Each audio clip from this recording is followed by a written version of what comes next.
દ્વારિકામાં ખબર પડી જાદવો અંદરો અંદર લડીને મરી ગયા. વસુદેવનો પ્રાણ નીકળી ગયો, દેવકીનો પ્રાણ નીકળી ગયો. પરમાત્મા શાંત મુદ્રામાં બેઠા છે. ભગવાનનો રથ ઉપર જતો રહ્યો, દારૂ સારથી જતો રહ્યો. ભગવાન એકલા જ બેઠા છે. આજે પીપળાના વૃક્ષ નીચે ભગવાન બેઠા બેઠા વાલીને યાદ કરે છે કે મેં વગર વાંકે વાલીને માર્યો હતો. આજે એ ગુનો મારે મેં વાલીને વચન આપ્યું હતું, કૃષ્ણ અવતારમાં તારા હાથે મારું મૃત્યુ થશે. પારધી આવ્યો છે, પણ ચડાવે છે, ધનુષ ખેંચે છે, ધનુષમાંથી તીર નીકળે છે, કરતું જાય છે. ભગવાનના પગની મુદ્રામાં કસ્તુભ મણીનું ચિહ્ન હોય છે. આંખ દેખી પારધી બાણ મારે છે. પરમાત્મા કૃષ્ણ પરમાત્મા સ્વધામ પધાર્યા છે. પરીક્ષિત રાજાને સુખદેવજી મહારાજ કહે છે કે સુખદેવજી મહારાજ, આજે તમારા પ્રભુ સ્વધામ પધાર્યા છે. દ્વારિકાને આજે રત્નાગરે ડુબાડી દીધી છે. મહારાજ, હવે તમારે જો તારા જીવનની અંદર કોઈ યશના હોય, તારે કોઈ પ્રશ્ન થતો હોય તો તું મને પૂછ. તારો હું સંશય દૂર કરી તારું મૃત્યુ સુધારવાનું છે. આજે 7 દિવસથી તપસ્વી થઈ. આજે તું ભગવાન કૃષ્ણ પરમાત્માના ગુણાનાદ ગાસ. એટલે તારી કોઈ જીવનમાં તૃષ્ણા રહી હોય તો મને કે. સુખદેવજી મહારાજના પગમાં પડી પરીક્ષિત મહારાજ કહે છે કે મહારાજ, તમે મને એવું જ્ઞાન આપ્યું છે, મને હવે જીવનની કોઈ તિતિક્ષા રહી નથી, મને કોઈ તૃષ્ણા નથી રહી, મને ભૂખ તરસ શરીરનું કોઈ ભાન નથી. સુખદેવજી જેવા જોગી હોય ત્યાં તક્ષક નાગ ન આવી શકે. સુખદેવજી જેવા જોગી હોય ત્યાં તક્ષક નાગ ન આવી શકે. એટલે સુખદેવજી મહારાજને ખબર પડી કે હું જ્યાં સુધી અહીં આવીશ ત્યાં સુધી તક્ષક આવશે નહીં, તક્ષક આવશે નહીં, પરીક્ષિતની કરડશે નહીં. એટલે ભગવાને આ બાજુ 12મો સ્કંદ પૂરો થાય છે. હવે ફળશ્રુતિ આવે છે. ફળશ્રુતિમાં સુખદેવજી મહારાજ ફળશ્રુતિનું જ્ઞાન કહેશે, પછી પરીક્ષિતનો મોક્ષ થશે. પરીક્ષિત રાજા પૂછે છે, બ્રહ્મણ યાદવો બ્રાહ્મણોના ભક્ત મોટા દાનેશ્વરી શ્રી કૃષ્ણ પ્રત્યે પ્રીતિ નાખનાર કોણ હતા? કયા અપરાધની કામની બ્રાહ્મણોની પુણ્ય સાથ આપ્યો? સુખદેવજી મહારાજ કહે છે, રાજન, યાદવોને મારા ઋષિ સાપની કથાથી યમરાજા શ્રાપ આપ્યો એટલે આમનું આવું થયું.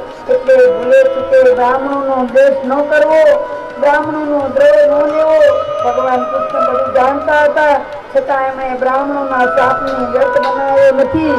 કારણ કે બ્રાહ્મણોનો સાચો કરવા ભગવાને આ બધી લીલા રચી. નારદજી વસુદેવને ઘેર પધાર્યા, પૂજા કરી. વસુદેવને જયારે જ્ઞાન આપ્યું ને ત્યારે કહ્યું તું તમારો પુત્ર યોગેશ્વર છે. ભગવાનને નારદજીએ ઉપદેશ આપ્યો તો ઋષભદેવજીની કથા કહી છે નામ. આવી રીતે નિમિ રાજાને પણ યોગેશ્વર નવ યોગેશ્વરની કથા કહી હતી. રાજ્યનો સદનો માત્ર સંગ થાય મનુષ્યને માટે ભવસર્ગ તરવા માટે નૌકા રૂપી નાવ એ ઈશ્વરની નાવ છે. રાજા સાધુ પુરુષો એટલા માટે હંમેશા સત્સંગના ગુણ ગાય છે. જેમણે યોગ્ય રીતે કહ્યું છે ભગવાનના આસક્ત રહેનાર સંતોના ક્ષણ વગર સંગ પ્રાપ્ત થાય ને તો જીવનમાં અમૂલ્ય લાભો મળે છે. નિમિ રાજાએ યોગેશ્વર કર્યા હતા. નિમિ રાજા પાસેથી એમણે જ્ઞાન મેળવ્યું હતું. બીજા યોગેશ્વરે પણ એમને જ્ઞાન આપ્યું હતું, ભક્તિ રૂપી જ્ઞાન આપ્યું હતું. આવી રીતે નિમિ રાજાએ નવ યોગેશ્વર પાસેથી જ્ઞાન લઈ અને મુક્તિને પામ્યા હતા. વસુદેવને મુક્તિ મળી ગઈ છે. ભગવાન કહે છે, હવે તારે જીવનની અંદર કોઈ અભિલાષા હોય તો મહારાજ મને કહો, મેં તમને ભગવાન કૃષ્ણના ગુણાનાદ કયા અંકે ભગવાન સદામ ગયા એની કથા કહી છે. હવે રાજા દશરથે કહ્યું, આ તપસ્વીને જાણીતું સંસારના જળ વસ્તુમાં આનંદ નથી, તેથી જળ વસ્તુમાં મન હટાવી ભગવાનના આત્મ સ્વરૂપની દ્રષ્ટિ રાખો. આનંદ મળશે. આનંદ નથી બહાર, આનંદ વિષયોમાં નથી, પરમાત્મામાં છે.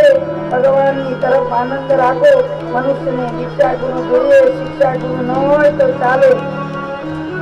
દત્તાત્રેયે 24 ગુરુ કર્યા હતા. તેમના નામ આ પ્રમાણ છે: પૃથ્વી, વાયુ, આકાશ, જળ, અગ્નિ, ચંદ્ર, હોલો, અજગર, સમુદ્ર, પતંગિયું, ભમરો, મધમાખી, હાથી, મધ લેનાર, પારધી, અરણ્યું, માછલું, પિંગલા, વેશ્યા, ટીટોળી, બાળક, કુમારી, કન્યા અને બાણ બનાવનાર લુહાર. આમ સર્પ, કરોળિયોને ભમરી એવી રીતે આવે. દત્તાત્રેયજીએ 24 ગુરુ બનાવ્યા હતા. એમની ધ્યાન દ્રષ્ટિ ઊંચી હતી. એમણે સર્વ પાસેથી કઈ જ્ઞાન લીધું હતું. જીવ જંતુ પાસેથી શીખ્યા હતા, પશુ પંખી પાસેથી, બાળક પાસેથી શીખ્યા હતા, વૃદ્ધ પાસેથી બતાવ્યું છે. વાયુ પાસેથી સંતોષ ગ્રહણ કર્યો હતો. આકાશ વ્યાપક છે એનો ગુણ અપનાવ્યો હતો. અગ્નિ પાસેથી પવિત્રતા શીખી હતી. ચંદ્ર સામેથી શીતળતા લીધી હતી. સૂર્યની જેમ પરોપકાર કરવાનું હતું. હોલો શીખીએ છીએ: વસ્તુ, વ્યક્તિ આસક્તિ ન રાખશો. પુત્ર પત્નીમાં આસક્ત ન બનશો. મૃત્યુ આવશે ને ત્યારે તમે સૌ વિલાપ કરશો, પણ પોતાની જિંદગી ઉપર રડતા શીખો. તમે જેના માટે રડો છો ને એ એક દિવસ તમારા માટે સૌ રડશે. તમારું આ જીવન નાશવત છે. વર્ષા ઋતુમાં ઘણા નદીઓના જળ તેમાં ભળતા સમુદ્ર છલકાતો નથી. ઉનાળામાં અસર તાપથી તેના પાણીનું બાષ્પીભવન થઈ સંસારને પાછું સોંપી દે છે. પતંગિયું દીવાની જ્યોતમાં બળીને રાખ થઈ જાય છે. પરમાત્મા માટે તમે બળીને ખાક થઈ જાઓ.